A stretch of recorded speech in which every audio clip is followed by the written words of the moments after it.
Mao ayolni to'niydiganlar bormi? Diqqat, menmi to'nimayman. Lekin shundaqdimi 5000 koy ko'ngil so'g'is qilmoqchi. Ya'ni 5000 koy iyoni qilmoqchi. Bu dunyodagi eng jafokash, eng ulug', eng suyumlik onamizning birisi. Salom do'stlar, qanday ahvolinglar? Men Xinjiang Musabay xalqaro savdo cheklik shirkatining lideri Musajon Muhammad. Balkim bu hadimiz to'g'risidagi, ama qizimiz to'g'risidagi filmni do'yinda cho'qim ko'rdinglar-ku deyman.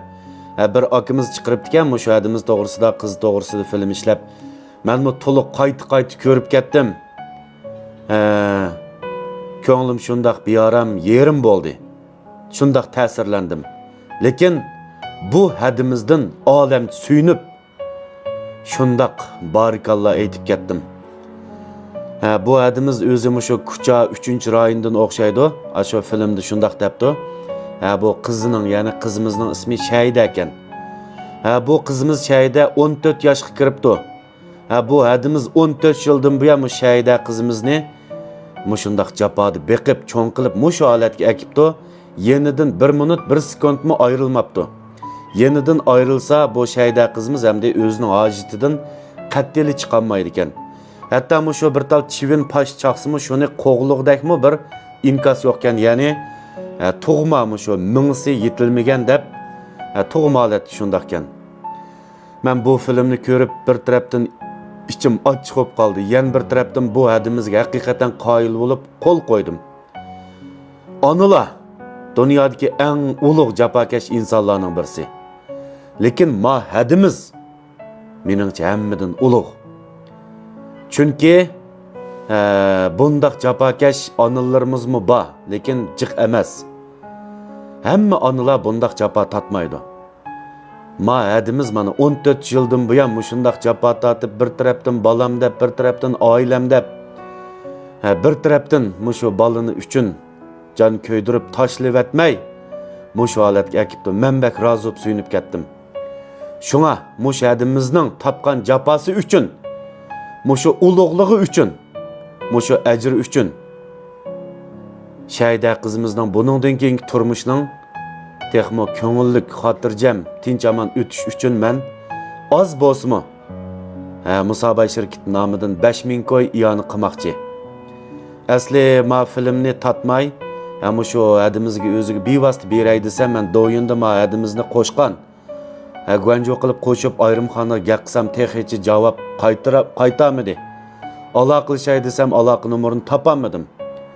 Shunga shu filmni tatishga majbur bo'lib qoldim. Bu hamda to'g'ri usulda tatilgan film.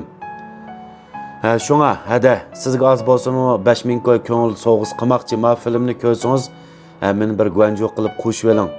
Qo'shib so'zimga javob qaytarib eting. Men ko'ngil so'g'amni sizga yetkazib olgan bo'lsam.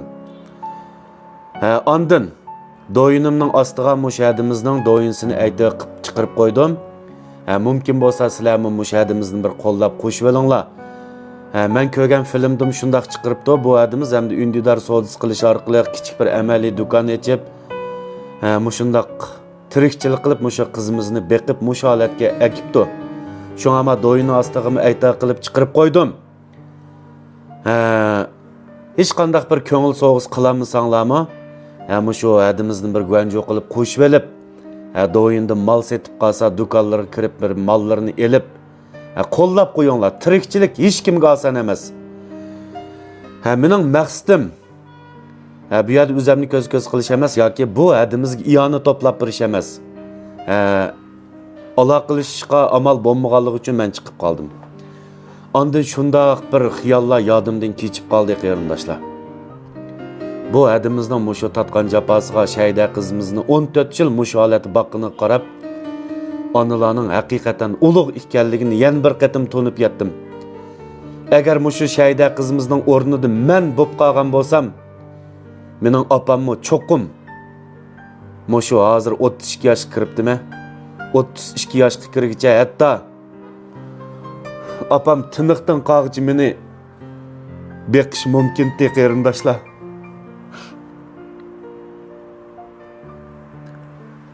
Şuna, mening bir qizim bor, 2,5 yosh kirdi. Agar mening qizim mushu shahida qizimizning o'rnida bo'lib qolgan bo'lsa, biz mo qizimizni mangu hayotimizning oxirigacha boqdik. Chunki bolaga hech kim chidamaydi qarindoshlar. Taqdirning o'rinlashtirishi mushundoq ekan, buningga amal yo'q. Shunga men mayadimizga qarab shundoq suyunib ketdim. Shun onalar ulug' degan gapni endi yana bir qatim qaytadan his qildim. Ko'nglim buzilib qoldi qarindoshlar. Shunga ma filmni kuchab taqib qo'yinglar. Atrofimizda mushundoq jafokash onalarimiz, otalarimiz bor. Ko'rsanglar yordam qo'linglarni sunib qo'yinglar, qo'llab qo'yinglar. Ulag'im oson emas. Hammamiz az-azdan bir ko'nglimizni bildirib yordam qilsak, bizgami tas to'xtamaydi. Muhtoj kishilarimizmi bizdan rozi bo'lib suyunib ularning turmushimi go'zal bo'ladi. Onalarimiz yashsin, yashab ketsin shu jafokash onalarimiz. Her bir ota-onamiz, dadallarimizning, onalarimizning tini salomat bo'lsin, ömür uzun bo'lsin. Gapimni o'rinliq ko'rsanglar, kuchab taqib qo'yinglar. Bu shahdimiz hemen bir ayrım ko'rishib, ko'ngil so'g'isini bir elib olgan bo'lsa qarindoshlar. Hammanglarga rahmat.